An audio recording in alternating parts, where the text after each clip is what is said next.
Hello everyone, my name is Sean Kugley and I'm a PhD candidate working with Stan Franklin on the LIDA Cognitive Architecture. Stan leads the Cognitive Computing Research Group at the University of Memphis, which is located in the United States of America.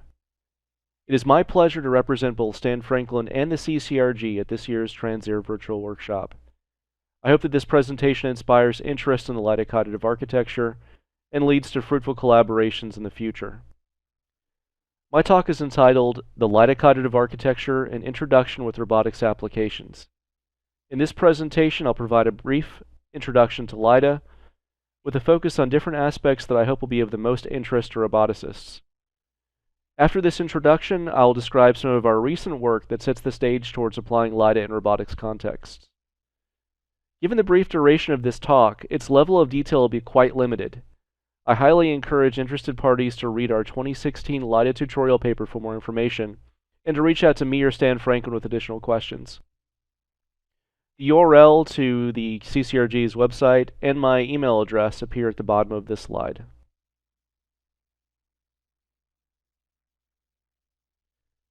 LIDA stands for Learning Intelligent Decision Agent, which is a systems-level, biologically inspired cognitive architecture. LIDA is a systems-level cognitive architecture because it attempts to model all aspects of cognition, from incoming sensory stimuli from an agent's environment to the execution of outgoing motor commands and everything in between. In other words, LIDA models complete cognitive systems. This aspect of LIDA is critical for robotics as it facilitates the creation of autonomous agential software systems.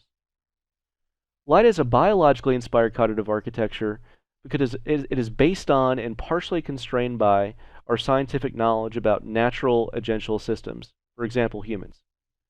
As a result of this biological inspiration, LIDA implements and elaborates on a number of psychological and neuropsychological theories, including, but not limited to, Bars's global workspace theory of consciousness, Martin Conway's theory of transient episodic memory, Piaget's constructivist theory of learning, and Lawrence Barcelow's theory of perceptual symbol systems. As a conceptual model, LIDA supports the modeling of natural biological minds, such as those belonging to humans and non-human animals. As a cognitive architecture, it supports the creation of artificial minds in the form of software agents, including those situated and embedded in the physical world within robotic bodies. In summary, LIDA follows in the spirit of Alan Newell's call for unified theories of cognition, as it attempts to provide a comprehensive account of all mechanisms of mind. Even though LIDA is a biologically inspired cognitive architecture, it's critical to understand that LIDA does not seek to simulate brain dynamics or neural mechanisms. That is, LIDA models minds, not brains, and it's largely agnostic of the hardware or wetware substrate that's used to instantiate those minds.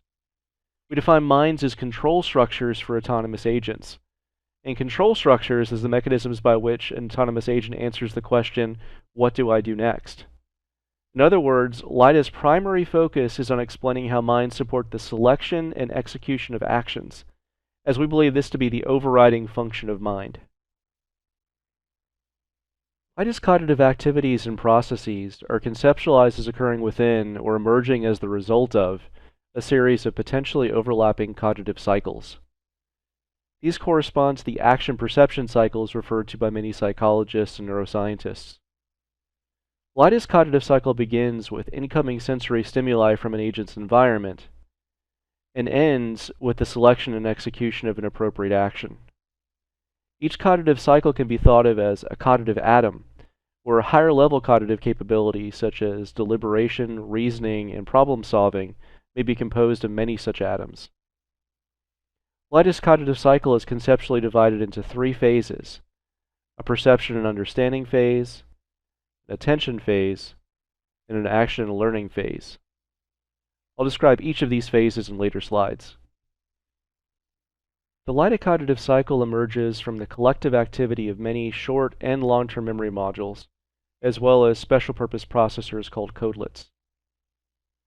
Short-term memory modules, such as sensory memory, are depicted in this diagram as tan-colored rectangular shapes. Long-term memory modules, such as perceptual associative memory, are depicted as blue-colored rectangular shapes. And the conscious broadcast is depicted using orange-colored arrows.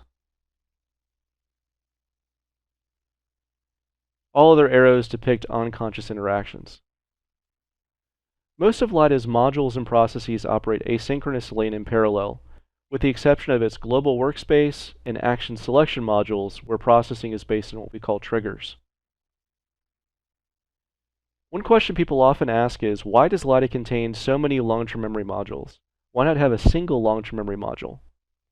The answer is that we believe different kinds of knowledge structures, for example, perceptual, procedural, episodic, spatial, semantic, have different representational formats and are supported by distinct cognitive processes, for example, learning processes.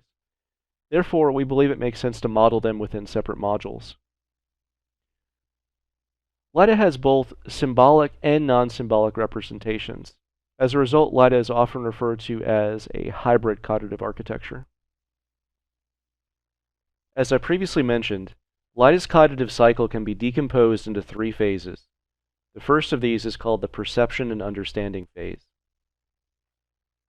During this phase, sensory stimuli from an agent's environment activate low-level feature detectors, for example, edge or color detectors, in LIDA's sensory memory module.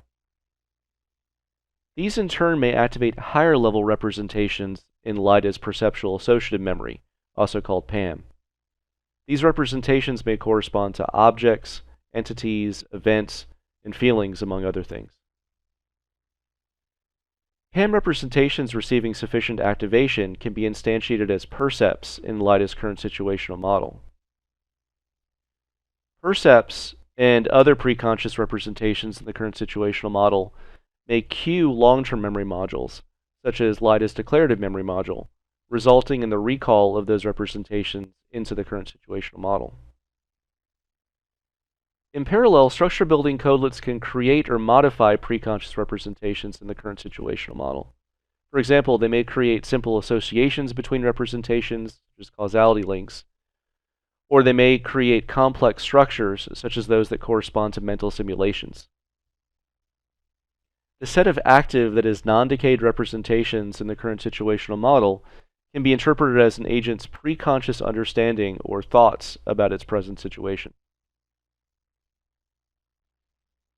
The second phase in LIDA's cognitive cycle is called the attention phase. During this phase, attention codelets search for representations in the current situational model that are of interest to them based on their own concerns.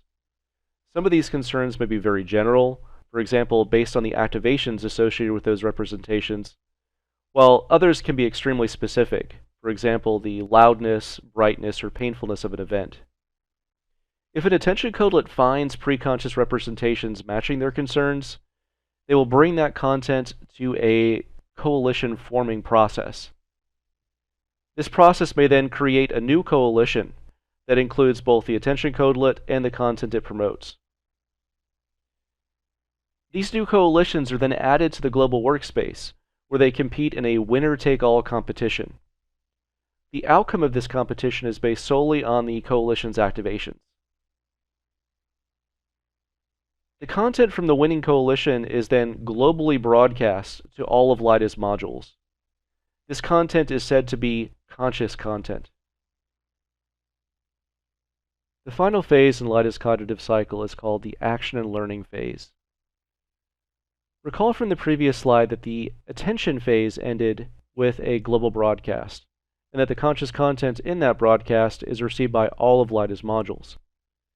The action and learning phase begins when LIDA's procedural memory module, shown here, receives this content, which it uses to activate its schemes. A scheme is a representation that corresponds to a learned correlation between a situational context, an action, and the expected results of that action. Schemes receive activation when their context and/or expected results are relevant, that is, similar to the content in the conscious broadcast. Schemes that receive enough activation are instantiated and sent to LIDA's action selection module. We refer to these instantiated schemes as behaviors. Action selection chooses at most one behavior per cognitive cycle. It then sends this selected behavior to LIDA's sensory motor system for execution. The sensory motor system is composed of two modules: sensory motor memory, shown here, and motor plan execution, shown here. Sensory motor memory is a long-term memory module that instantiates a motor plan based on the current selected behavior. And motor plan execution is a short-term memory module that executes that motor plan to produce a sequence of motor commands that are sent to an agent's actuators for fulfillment. LIDA's numerous learning mechanisms are also invoked during this phase, based on the content in the global broadcast. Critically, learning in LIDA only occurs from conscious content. This is a position inherited from the global workspace theory of consciousness, which we refer to as the conscious learning hypothesis. As I described LIDA's action and learning phase in the previous slide, you may have noticed that LIDA separates action selection from action execution, which is performed by LIDA's sensory motor system.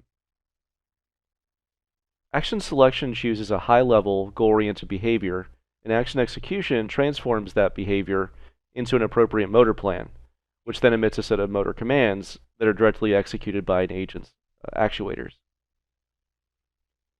For simple software agents operating in toy environments, such as grid worlds, or those performing purely symbolic manipulations, such as theorem provers, this distinction is largely irrelevant. However, for creating agents capable of operating in increasingly realistic and complex environments, for example, robot agents operating in the real world, this distinction is extremely beneficial. Furthermore, once a motor plan has been instantiated based on a selected behavior, action execution unfolds through a process of situated online control. This process is purely reactive, where the specification, selection, and execution of motor commands is based on the environmental events that are occurring in each moment. Rapid reactions to changing environmental conditions are possible because incoming sensory information proceeds directly from LIDA's sensory memory module to motor plan execution over the dorsal stream. This separate pathway, which was inspired by Milner and Goodale's two streams hypothesis, is subjected to minimal cognitive processing and completely bypasses consciousness. The design and implementation of LIDA's sensory motor system was heavily influenced by Rodney Brooks' Subsumption Architecture. The Subsumption Architecture is a non-representational architecture containing layers of augmented finite state machines. Each layer implements a capability, such as wandering, avoiding obstacles, or grabbing objects, and those capabilities become increasingly sophisticated as we progress higher in its layers. The Subsumption Architecture's name derives from the fact that its higher layers can subsume the roles of its lower layers by suppressing their inputs or inhibiting their outputs. The figure on the left depicts the implementation of a robot's gripper hand using the Subsumption Architecture. The rectangular boxes in this figure correspond to behavior modules implemented using augmented finite state machines. Sensory inputs are shown entering these modules from wires on their left, and motor commands are transmitted to a hand actuator along wires on their right. Suppressed nodes are also shown. Each of LIDA's motor plans can be viewed as a specialized instance of the Subsumption Architecture that implements the execution of one or more high-level actions. Sophisticated LIDA agents may possess many such motor plans, and it's the job of LIDA's sensory motor memory module to select and instantiate an appropriate motor plan for each selected behavior. Dachi Dong and Stan Franklin used a sensory motor system similar to the one described here to implement a LIDA agent that controlled a KUKA U-bot.